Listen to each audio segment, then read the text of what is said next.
strategies and concepts discussed are for educational purposes only and do not represent specific investment, tax, or estate planning advice. Investing carries an inherent element of risk, and it is in everyone's best interest to consult a tax, legal, or investment professional. Beth Williams is an investment advisor representative of, and advisory services are offered through USA Financial Securities Corp., a registered investment advisor. Megan Carney, Megan S. Carney PLLC, and Financial Art Builders are not affiliated with USA Financial Securities Corp. Welcome to Money Healing. I'm your co-host, Beth Williams. And I'm your other co-host, Megan Carney. We're here to talk about money and our feelings related to it. I'm a psychologist who specializes in helping sensitive people. And I'm a financial planner. We both talk to everyday people just like you about these topics. Everyone's mental health and money health journeys are so different. And as unique as we all are, there are some common themes when it comes to how our emotions impact our money and vice versa. And it's those common themes that we are going to be discussing together, both the themes themselves and some ideas from us about how to move forward and heal your relationship with money. In the next bit of episodes, Megan and I will be unpacking the various emotions and trauma themes that we've encountered within our observations over the last few years. We discovered that people fell into one of two camps, one that knows their numbers and where they are financially, and those that don't know their numbers and where they are financially. We recommend that you go through the episodes and listen to the ones you believe may apply to you. Megan and I are big advocates for getting collaborative support for both your mental health and your financial health journey. As you listen, we recommend that you pay attention to yourself, your reactions emotionally, and reach out to either a mental health professional and or a financial professional to help you deal with your relationship with money. We'll begin by discussing I don't know my numbers and blank. Is there something that comes after that? Emotional themes we'll discuss within that will be fear, avoidance, what happens if I lose or fail, shame, guilt, and even domestic violence and abuse, with the overarching theme of trauma. We will then discuss I know my numbers and blank. Some of the emotional themes that we'll discuss within that will be hopelessness, fear, shame, embarrassment, burnout, never enough, feeling lost, undervalued, worry, and then we'll also deal with the overarching theme of trauma. Welcome back to Money Healing. In this episode, we're going to be talking about I don't know my numbers and I overspend.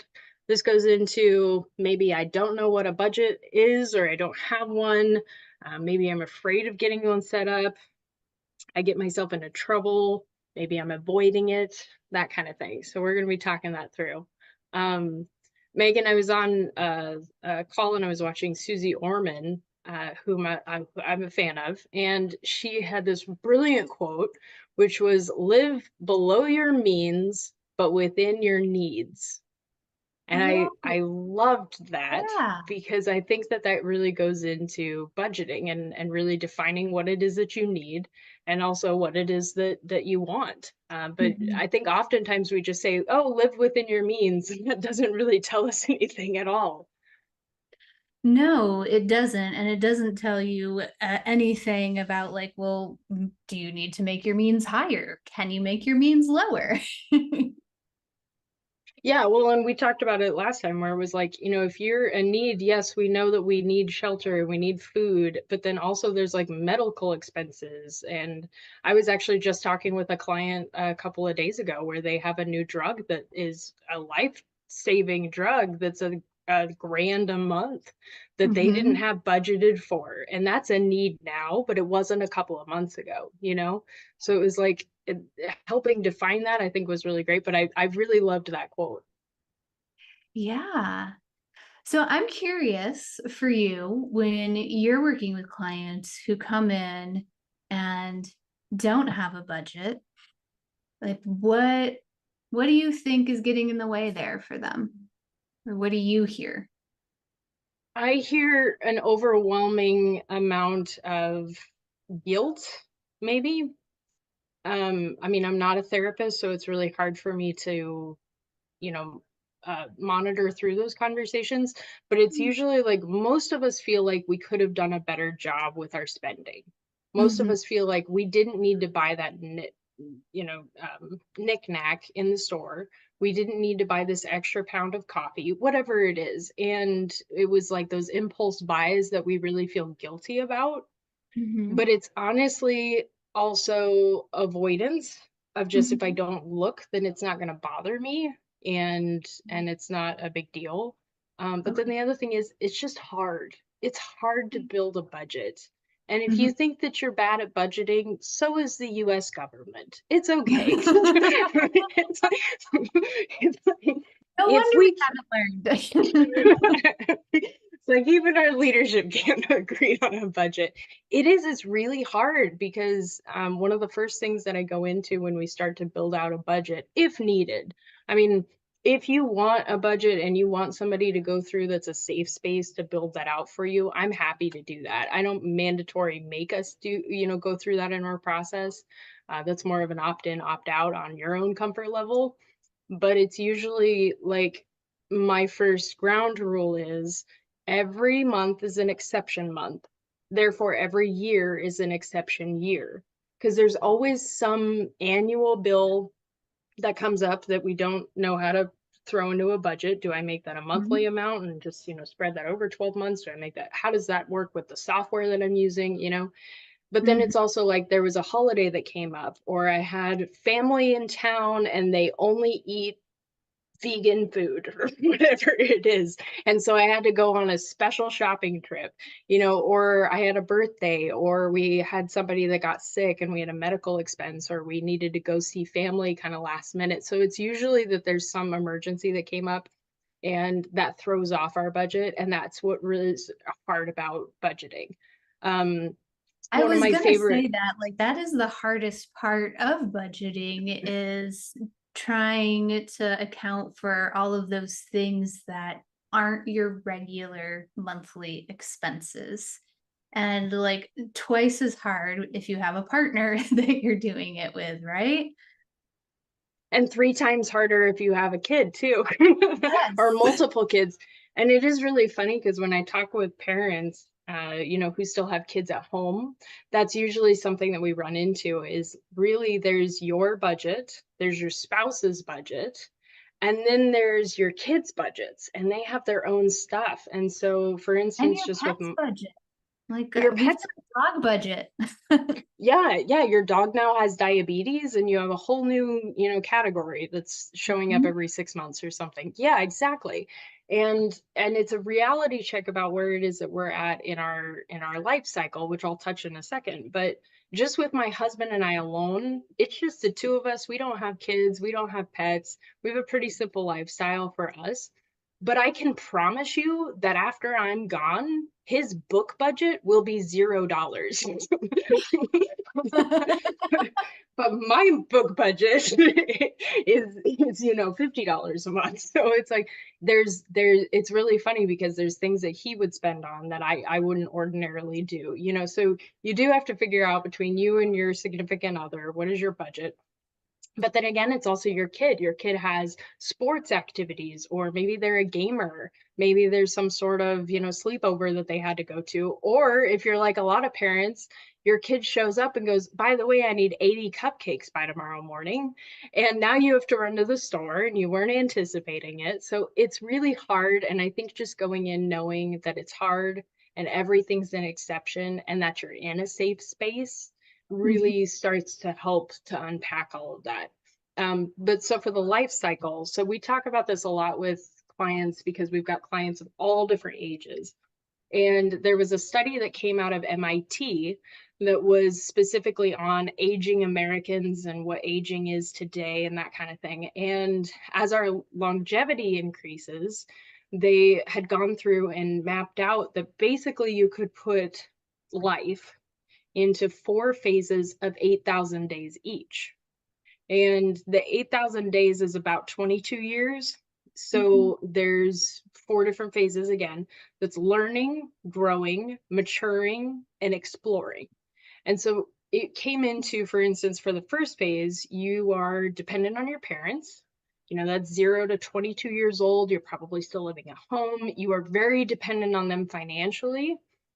So for your growing phase, you're starting to figure out who you are and you're trying to figure out your career, and you're going through this phase, an accumulation phase. We're starting to accumulate things. We're accumulating kids and spouses and cars and homes. And that's usually when I start to hear things like, I'm just living paycheck to paycheck. And there's And things can that I pause you right there? Because if you heard that and you had an emotional reaction, I just want you to notice that that happened for you, because so many of us hear or think about being paycheck to paycheck and have so much negativity immediately go through our minds. Our bodies tense up, our breathing changes. We start feeling like shame and embarrassment. So if you're there, just know that like this is a normal phase of life. Yeah, and then there's hope on the other side. I mean, you get into now the maturing phase, and at this stage, your kids are probably leaving the house, and you're not buying a car every new year because you're not driving the beater from college. You're not having to replace the couch that the kids and the dog were constantly tearing up. You're not having to buy the same amount of groceries. And maybe you're even starting to downsize or talk about downsizing. And that's really honestly when we start to see that you're accumulating more wealth through that period of time, because we're not just accumulating things. Now you already have them. And so that's a really big key to start to build up our assets and to change things out. And you're not trying to just live paycheck to paycheck. So then when you're going into the next phase where we're starting to explore, that's really where we're starting to figure out, what does retirement look like? What does this look like for the next phase of my time? And we'll go into that in a different episode. But my point is, for budgeting, is oftentimes that's the key element that I'm hearing from people in that growing phase. They're between 22 and 44, somewhere in there, and they're just feeling like they're going paycheck to paycheck. And the reality check for me is always like, is it actually that you're overspending, or is it just the phase of life that you're in right now? And that's not going to last forever. And I understand that things change. Maybe you have a grandkid that now you're taking care of, and you weren't expecting to do that in your 60s, and so things will change, of course, but there are definitely some key components into where is that sort of anxiety based off of the age of the person or the life cycle of that person. Mm-hmm. So you said something in there about if the reality check of if you really are paycheck to paycheck or if you are overspending. And what came to mind to me again was like how hard it is to perhaps even admit it to yourself if you are overspending, and the guilt that comes with that. Honestly, there's so much fear, I think, that comes up during that. Not just fear, not just guilt, not just shame. They're all kind of tied up together. And honestly, what I would recommend is exactly what you said. I would go through and really name the emotions that you're experiencing. It can be really hard to face your fears, and it can be really hard to admit that this is what's happening. But even just simple prompts, like if your card is declined at the store or at the restaurant, what emotions come up for you? If we start talking about a budget, what emotions come up for you? How does your body respond? And I think that when you start to name those emotions and you really start to say, I just can't handle this conversation, or I start to black out when I start to think about accounting numbers, those are super common. That's really, really common. But if we don't name them, Really? yeah, and if we don't name those, then I think that we lose a lot of the power to move past it. So I do recommend that, one, name the emotions, but then also get some help. Bring in a friend, Yeah. bring in somebody that can kind of calm you, someone that can center you and really talk through not just the emotions that are going on, but then maybe some of the mechanics as well, into how do I build out a budget? How do I make this look? And you need to make sure that that's a safe space.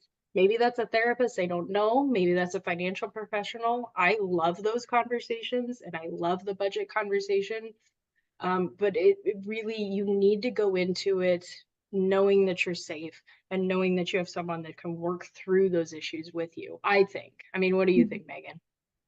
I mean, I agree with needing the safety, and I'm just coming back to this, like, if you're blacking out because you are so overwhelmed and anxious and whatever else it is, just thinking about putting a budget together, I would suggest that you probably do want to reach out to a therapist, because even if you can like push that down long enough to get through the meeting with your financial planner, you're not really taking that in, right? It is, Beth will be telling you one thing and it'll be going in one ear and out the other, because you're not totally going to be present there. You're not going to trust what she's saying. You're going to miss half of it. And you're going to perhaps come out with a budget, but then not be able to follow it if it's a budget that you were trying to follow for your spending. Because now you're like, well, why did I even make these decisions? Yes. And to be able to say, or be in a healthy enough place for yourself to interrupt and say, like, I need to pause here. This is getting way too overwhelming for me, and I'm actually like shutting down. Yeah, and we need to do, I think, more of that within the industry of being able to monitor that. It's just, again, like we talked about, in previous episodes, and really why you and I are doing this, there's a gap in between the mental health profession and the financial health profession. And yet there's a big space within that that really needs to be more collaborative. And I think once you get beyond that, that's wonderful. But I think it's a very helpful thing to bring in somebody else and really have them dive into the numbers with you. Mm-hmm. Yeah, this is making me think about budgeting feeling like the messy middle, where it's a lot, right? And sometimes you want to turn around and just say, screw it all. Like, we're just not going to have a budget and whatever. Not going to work with a financial planner. It's not worth it. Uh, and 10, 20, however many years down the road, if you don't have the support that you need to get through that messy middle, you're probably going to regret some of those decisions that you made. How do you think that somebody starts to build out, I guess, boundaries on where they're at mentally? So that's a gigantic question. Boundaries around what? I feel like, how do you get to a point where you can say to someone, I'm shutting down. I can't handle this conversation right now. How do you get to me, that sounds like a boundary. Maybe that's not the right word, but how do you get to that point? That is a boundary. And, honestly, that's probably a whole nother episode, because boundaries are hard for a lot of people, right? Like, we like people to be happy with us. And usually people being happy with us means we're saying yes to lots of things, or withstanding things that are really uncomfortable for us, because we don't want to offend or interrupt or have any negativity or conflict whatsoever, right? So, one, I would say you need to, from the start, so go back to our earlier episodes, from the start, find a financial planner that you really feel comfortable with. And two, I find it really helpful for people who aren't so great at setting boundaries, who find that to be really hard for them, to set the stage for it, you to be able to do it first, right? So going into a meeting, or what, maybe while you're like emailing, scheduling a time, letting them know, like, I might need to pause sometimes because this is really emotionally overwhelming for me. So you're already setting the stage to set that boundary in the future when you're in the moment and need to set it. Because when you're out of the moment, it's a lot easier to set the expectation than when you're in the moment. And then have a few go-to phrases for yourself that feel good. And if you don't want to tell them what's happening, like, you don't have to. You can just say, I need to go to the bathroom and take, your 5 minutes or whatever you need to reset yourself. Do some deep breathing, whatever you need to do to be able to go back into that meeting and participate and listen. One thing that I've noticed with some clients is that they'll grab cold water, like ice water, and that really helps us start to regulate their own body temperature and where they're at emotionally. And I've found that that's a really great thing to do. And by all means, for me at least, we try to be a safe space for those conversations and those emotions as they come up. And if you need to pause and you need to stop, that's okay. And if we need to reconvene later, that's not a problem for me. And that's probably not a problem for most financial professionals. I think that that's really good advice. Yeah, and that the cold water trick, that is a really good idea, right? It kind of can shock your body a little bit, which can help you get out of something if you're stuck in it. And if you're feeling comfortable enough to excuse yourself to go to the bathroom, splash that cold water on your face. Like, that will work wonders. You probably don't have a bowl to do like the whole exercise like you might at home, because that's a whole nother thing. But the cold water does really help. So Megan, if you're starting to feel maybe that you want to avoid the situation entirely, like maybe you just don't want to deal with it, you want to just bury your head in the sand, maybe, what do you recommend to do to move past that? Well, first, I want you to know that avoidance works really, really great until it doesn't work anymore. And so, if you've been avoiding, if you feel like avoiding is the right choice right now, and that is all you can handle right now, like, that's probably for a good reason. Like, there's a good reason why you're avoiding. And so if you can first just like acknowledge that that's where you are, you're in avoidance land, and start to just get curious about why it is that you're avoiding it. Just creating some understanding for yourself is that first step of helping you eventually move out of the avoidance phase. I'm the type of person who says like slow is fast, right? Because to me, if I were to just say like, well, you just have to pull the Band-Aid off, stop avoiding, go make the appointment with the financial planner, like, it's not gonna go well, right? You're not gonna find somebody that you trust, you're not gonna be invested in the process, you're gonna get overwhelmed, you're gonna shut down, and then it's gonna take you another 5 years to try again. Rather than letting yourself go slow, and maybe it takes a year or two, but you still get there. So notice your avoidance and just see if you can get curious about why that's there. Go back and listen to some of our previous episodes about our stories. Continue listening to future episodes that we have, because we're always going to be weaving in either some personal stories ourselves or things that we hear from other people, and just notice what makes some feelings come up for you. Avoidance is really just trying to help you not have to feel those really hard, scary feelings. And if you feel like you need help with that, then definitely get a therapist too. If you struggle with feeling your feelings, period, that's a good sign to find a therapist, because we can help you do that in a way that feels safe. We don't have to like push you off the cliff and make you feel every single feeling all at once. We can do it slowly and gently. You have to find the right match for you, just like with finding the right financial advisor for yourself. Thank you for joining us on this episode of Money Healing. In the next episode, we're going to be talking about I don't know my numbers and I underspend. In this one, we're going to be talking about the thought is never enough. Maybe there's some fear, avoidance as well.